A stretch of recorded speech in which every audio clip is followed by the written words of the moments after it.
Good morning and welcome to our Cuppa Chat this morning. This morning, the Rev Colin Milligan, Minister of Regent Street Methodist and our Circuit Superintendent, is joining us for a little cuppa, or maybe in Colin's case, not so little a cuppa, and a chat. It's been my privilege to know Colin since we were both in our early 20s, and it's lovely now that he's on the circuit with us. And it's a privilege this morning for us as he comes and joins us. So pour yourself your cuppa and enjoy Colin for the next few moments.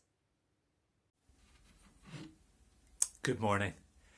It's lovely to have this opportunity to spend a little time with you folks down in Cumber, a cuppa and a chat. As you can see from this rather large mug in my hand, I usually don't have to be asked twice to have a cup of tea or a cup of coffee. In fact, as my family would tell you, my problem probably is that I like this stuff a little bit too much. And there was one stage in my life when I could drink coffee and drink tea all day. And I did. At work, I drank countless mugs of tea. And then in the evening, there was a certain coffee shop on the Lisburn Road in Belfast where I would meet up with my friends for coffee, whether it was one strong and black or whether it was a sneaky cappuccino. I enjoyed my evening coffees, my time chatting, my time just spending, relaxing with friends.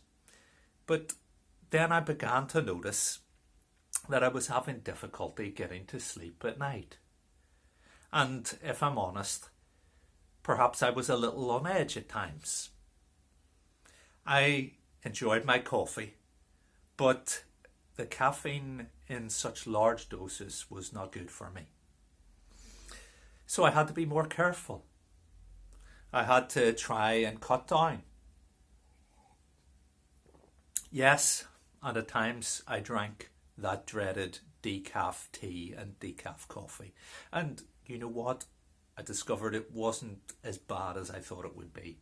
Not the same, but not that bad. I still enjoyed it. And more importantly, I was more relaxed in the evening. I had a greater balance in my life, particularly in my coffee consumption. As I thought about today, the word that kept coming to mind was that of balance.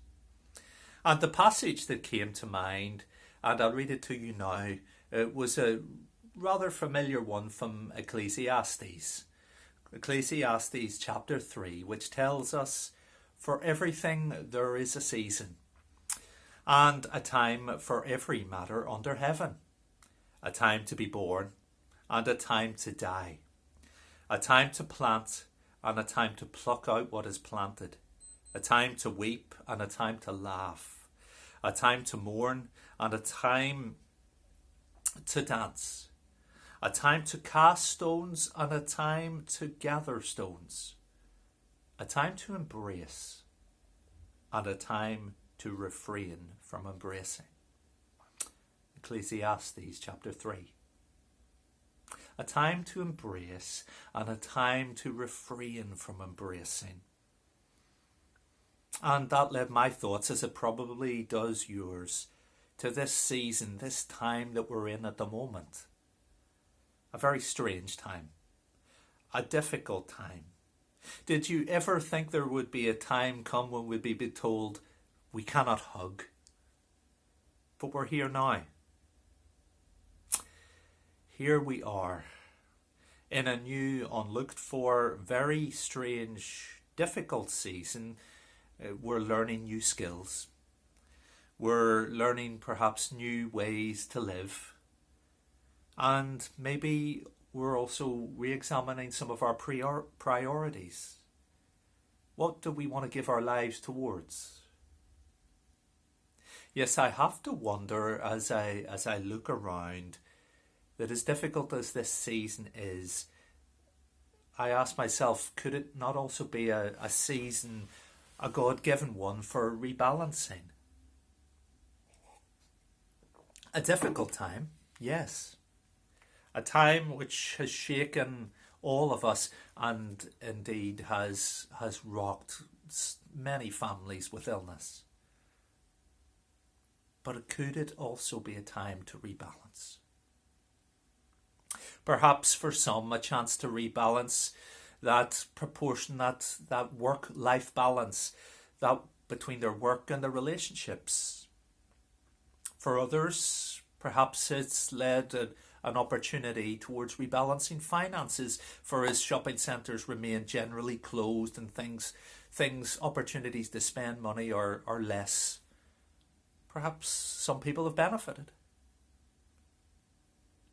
While for some, it has perhaps given them an opportunity to spend more time getting that balance in terms of physical exercise, getting out for those walks which they didn't have time for, spending time in the garden, and hasn't our weather been fine? And I see God's hand and God's mercy in that. Of course, while this time has given an opportunity for rebalancing positively for some, for others it has upset the balance. When you can't get out as much as you would like, perhaps you might spend too much time in front of the television. Or maybe in the midst of lockdown and the different pressures, the temptation to have an extra bar of chocolate or two has come, and it's become something of a habit to eat too much. There may be other ways that people have gone overboard and gone out of balance. Lives, relationships, unbalanced. And sadly, very sadly, we know that while some relationships have flourished given this extra space, others have deteriorated. And under the pressure of what has been and the lockdown, and there has so sadly been an increase in domestic violence. While some have benefited, others seem to, under pressure, have gone off balance. What about me? I maybe I should share personally. Well, I have not sorted everything out. I'm not in a perfect balance, but I have made a few adjustments. Firstly, I'm now seeking to take a little bit more time off at the weekend. I'm trying to, although not always succeeding, to spend more time with family, with my wife Aileen and with my two children, Karis and Benjamin. More space, more time. I'm also trying to prioritise in work better, to make sure that I ask God for his clear counsel about what he has called me to do. I'm asking for his focus for my life and ministry, for the truth is, none of us can do everything. We each need to hear God's voice for us personally each day, as God says, "This is the way, walk ye in it." Isaiah 30 verse 21. Many years ago, when I was a member of a youth group and I was very young, we went roller skating one time in Belfast, and I'll never forget that day, even though it was so many years ago, because I spent most of it falling on my backside, to be honest. I had bruises for what felt like weeks. And so did others, because every time I was falling, I tried to grab onto somebody and usually pulled them down with me. Balance is important, isn't it? If it's in roller skating, but balance for all of our lives, God's balance. Balance in terms of times with him and time with our family, our loved ones. Time serving others, time in work, and time in rest. Balance.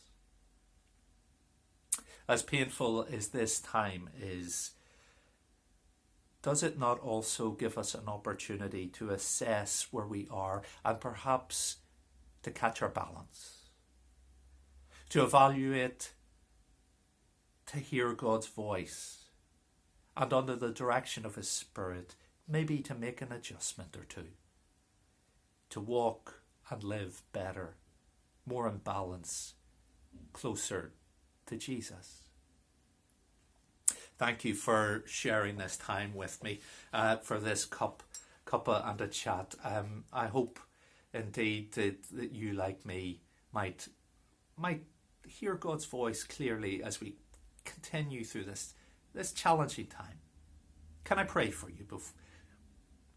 Heavenly Father, we thank you that you are the God who loves us to be in balance and loves us to be in just that time with you and time with each other. You value us all so much. You don't want us to be running around thinking we need to do everything. Help us, Lord, to get your balance, to hear your voice, to know your counsel, and to know the love of Jesus, and to share the love of Jesus each day. Amen.